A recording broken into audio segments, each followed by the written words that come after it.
देश में चुनावी मौसम है। हर पार्टी अपनी तरफ हवाओं का रुख करना चाहती है, जिससे उन पर वोटों की बारिश हो जाए। हवाओं को अपनी तरफ करने के लिए पार्टियां जिस ब्रह्मास्त्र का इस्तेमाल करती हैं, वो है महिलाएं। लगभग हर राज्य में महिला सम्मान के नाम पर पैसा देने वाली योजनाओं की होड़ लगी हुई है।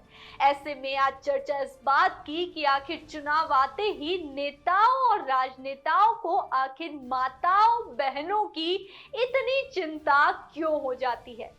हर गरीब महिला को सीधे बैंक अकाउंट में हिंदुस्तान की सरकार साल के 1 लाख रुपए देगी।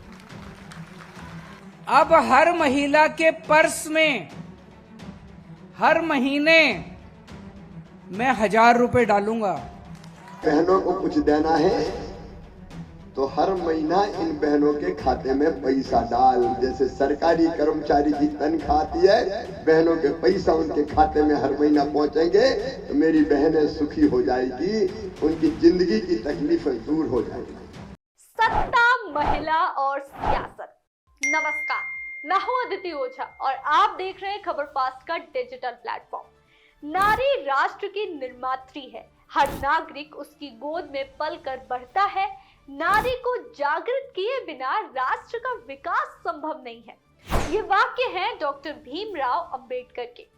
महिलाओं को मतदान का अधिकार भले ही आजादी के बाद से ही मिला हो, लेकिन अब वो खुलकर इस अधिकार का उपयोग कर रही हैं। वो न सिर्फ पुरुषों की तुलना में ज्यादा वोट ही कर रही हैं, बल्कि अपने पसंद के उम्मीदवार को वोट भी कर रही हैं।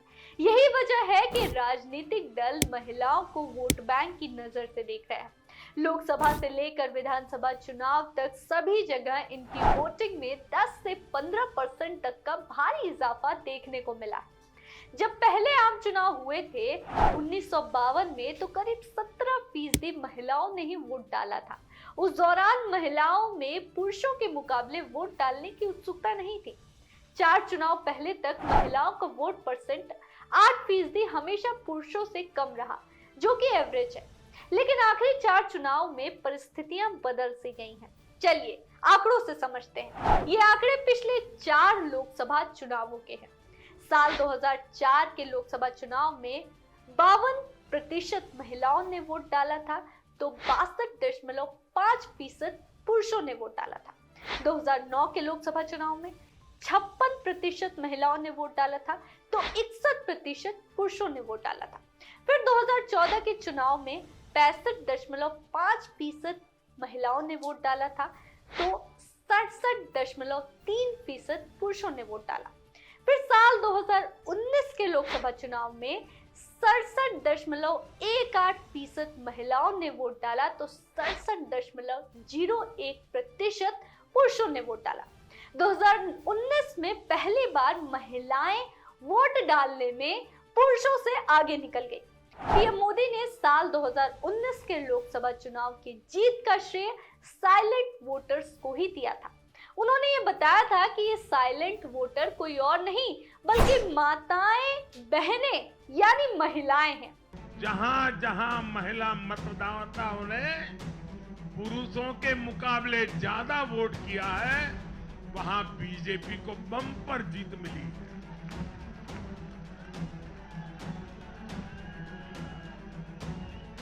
एक प्रकार से हमारी माताएं, बहनें, हमारी बेटियां, हमारी ये स्त्री शक्ति भाजपा की जीत की सारथी बनी है।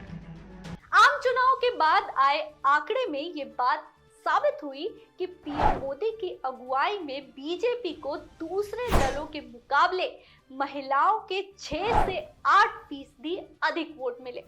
ये जीत के अंतर को बड़ा करने में अहम फैक्टर बने। तब से लेकर अब तक विपक्षी दलों ने भी अलग अलग राज्यों में इस तबके को फोकस में रखा। इसमें सबसे कॉमन फैक्टर बना महिलाओं को हर महीने तय पैसे देने का लाभ। किस राज्य में है कौन सी योजनाएं? हाल ही में 4 मार्च को केजरीवाल सरकार की वित्त मंत्री ने बजट पेश किया। इस दौरान उन्होंने दिल्ली की महिलाओं के लिए मुख्यमंत्री महिला सम्मान योजना की घोषणा की, जिसके तहत दिल्ली की 18 साल के अधिक उम्र की हर महिला को हर महीने 1000 रुपए दिए जाने का प्रावधान है।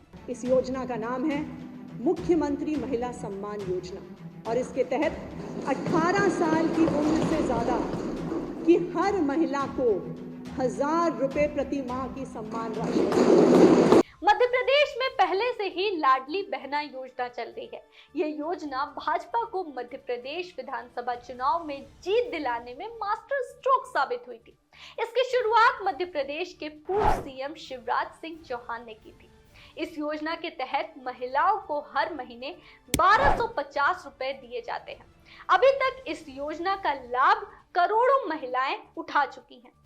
तो हर महीना इन बहनों के खाते में पैसा डाल, जैसे सरकारी कर्मचारी की तनख्वाह आती है, बहनों के पैसा उनके खाते में हर महीना पहुंचेंगे तो मेरी बहनें सुखी हो जाएगी, उनकी जिंदगी की तकलीफें दूर हो जाएगी। और इसलिए बनी मुख्यमंत्री लाडली बहना योजना। इसके अलावा छत्तीसगढ़ में महिलाओं को आर्थिक रूप से मजबूत करने के लिए बीजेपी सरकार ने महतारी वंदन योजना लॉन्च किया। इस योजना के तहत छत्तीसगढ़ की महिलाओं को सालाना 12,000 की राशि दी जाएगी। इस योजना के लिए राज्य में आवेदन प्रक्रिया भी शुरू हो चुकी है। हिमाचल प्रदेश के मुख्यमंत्री सुखविंदर सिंह सुक्खू ने भी महिलाओं के लिए इंदिरा गांधी प्यारी बहना सुख सम्मान निधि योजना की शुरुआत की। इसमें महिलाओं को 1500 रुपए की मासिक पेंशन मिलेगी। जितनी भी महिलाएं 18 साल की उम्र पार कर चुकी होगी, हमारी सरकार उन सभी बेटियों से लेकर विधवा बहनों से लेकर माताओं से लेकर अपने जो 60 साल से 70 साल से 80 साल से 40 साल से 50 साल की महिलाएं, हमने 1500 रुपए देने का भी पैसे का प्रावधान किया। वहीं कर्नाटक की कांग्रेस सरकार भी महिलाओं के लिए गृह लक्ष्मी योजना चला रही है। तमिलनाडु में भी महिलाओं के लिए एमके स्टालिन सरकार खास योजना चला रही है।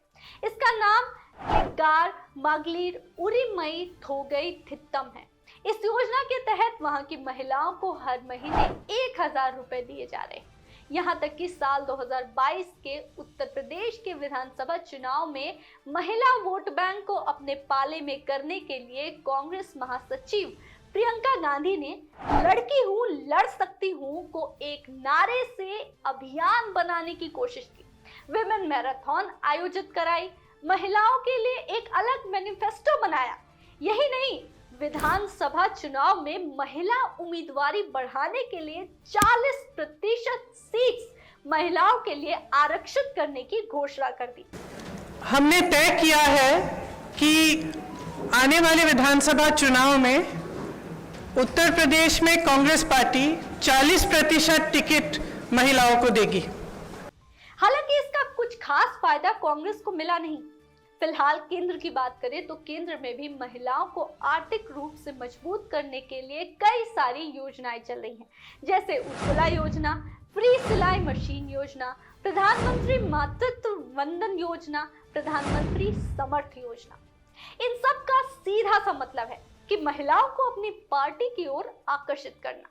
देश में किसी नेता, किसी पार्टी को महिलाओं की फिक्र पूरे 5 साल में नहीं रहती, लेकिन चुनाव के वक्त चैत्र के महीने में अचानक नेताओं की चेतना जाग जाती है और सुविधाओं की बाढ़ आ जाती है। बिहार में नीतीश कुमार ने भी महिला वोट बैंक को मजबूती से बनाए रखने के लिए शराबबंदी कानून लेकर आए, तो ममता बनर्जी की पश्चिम बंगाल में जीत के पीछे महिला वोटर की भूमिका मानी जाती रही है। एसबीआई की एक विशेष रिपोर्ट के अनुसार आने वाले आम चुनाव यानी कि साल 2024 तक वोटिंग में 49% हिस्सेदारी महिलाओं की होने वाली है, तो वहीं साल 2049 तक 55% महिलाओं की संख्या होगी तो 45% पुरुष होंगे।